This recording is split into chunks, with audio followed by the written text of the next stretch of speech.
Hello friends, welcome to my investor. इस video में बात करेंगे CDSL स्टॉक के बारे में।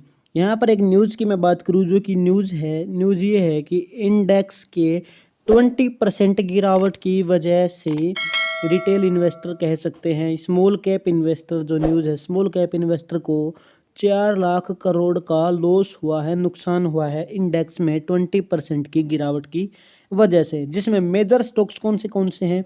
CDSL और काइनेस टेक्नोलॉजी, ये दो स्टॉक है जिनकी वजह से जो है, जिसमें जो बड़े नाम जो कंपनीज के सामने है, जिनमें काफ़ी बड़ी गिरावट हमें बहुत कम समय के अंदर देखने को मिली है।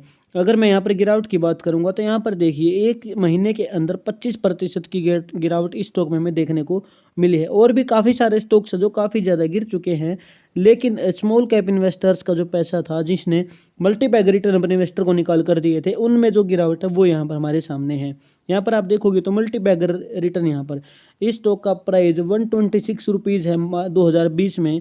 और यहाँ पर आप देखोगे तो ये जो प्राइस है 2020 के बाद से मात्र 4 साल में, यहाँ पर आप देखोगे तो 1630 यानी कि 1980-90 का हाई यहाँ पर हमें देखने को मिल रहा है।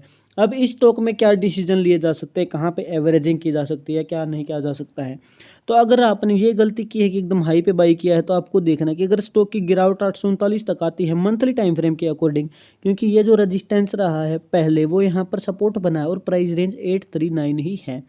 तो आप अपनी एवरेजिंग के डिसीजन इस जगह पर देख सकते हैं। ठीक है, यहाँ पर आप इस चीज़ को समझोगे तो ये चीज़ आपको क्लियर भी हो जाएगी। जैसे कि मैंने डॉटेड लाइन ड्रा की है, यहाँ पर आप देखोगे रजिस्टेंस, यहाँ पर आप देखोगे सपोर्ट, ब्रेकआउट के बाद रिट्रेसमेंट भी कह सकते हैं, ब्रेकआउट के बाद रिट्रेसमेंट, और यही जो रेंज है वो यहाँ पर आपको मूविंग एवरेज 50 पे भी दिख रही है, यानी कि पिछले 50 महीने की एवरेज के पास यहाँ पर प्राइस आ जाएगा। अगर इसको वीकली टाइम फ्रेम में कन्वर्ट करते हैं तो वीकली टाइम फ्रेम के अकॉर्डिंग भी आपको चीज़ें समझ में आएंगी।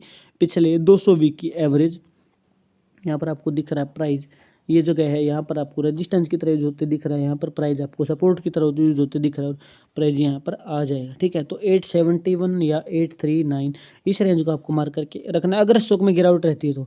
अगर स्टॉक में गिरावट नहीं रहती है तो फिर अगर आपने हाई पे बाई नहीं किया है तो आपके डिसीजन सिंपली यहाँ पर 1342 की रेंज में ही रहेंगे। ठीक है, वीकली टाइम फ्रेम के अकॉर्डिंग 1 साल के अंदर का प्रॉफिट टारगेट है।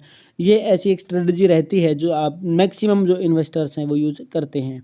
ठीक है, मैं से भी रजिस्टर्ड तो नहीं हूँ, ऐसे सलाह नहीं दे पाऊंगा कि आप इस तरीके से इन्वेस्ट करें, यहाँ पर बाई करें। लेकिन दूसरा चीज़ अगर आप देखोगे तो आप चाहते हैं कि अभी आप इसमें एंट्री ना लें, तो दूसरा प्राइस कहाँ पर संभल सकता है, तो यहाँ पर आप इस रेंज को देखोगे तो इसको पहले प्राइस रेंज ने कंसोलिडेट किया, इसको रेजिस्टेंस की तरह यूज किया, फिर सपोर्ट की तरह यूज किया, तो ये हमारा जो जोन है 973 की जो प्राइस रेंज है ये भी इंपॉर्टेंट हो जाती है। तो इस तरीके से आपको सिंपल टेक्निकल एनालिसिस करना है। फंडामेंटली स्टॉक स्ट्रॉन्ग है, ठीक है, और यहाँ पर करेक्शन चल रही है, क्योंकि स्टॉक जो ओवर वैल्यू हो गए थे उन सभी में करेक्शन है। ओवरऑल स्टॉक मार्केट में करेक्शन है, वर्ल्ड वाइड स्टॉक मार्केट में करेक्शन है। ठीक है, कंट्रीज के बीच में कन्फ्लिक्ट चल रहा है, डिसीजन सही नहीं है, पॉलिटिशियल इशू चल रहे हैं, वार चल रहा है। ठीक है, तो काफ़ी सारे इफेक्ट पड़ रहे हैं। ऊपर से US के प्रेसिडेंट ने बोला है कि 25% इम्पोर्ट एक्सपोर्ट टैरिफ को बढ़ाएंगे, जो भी चीज़ें हैं। ठीक है, काफ़ी सारी न्यूज़ आ रही हैं।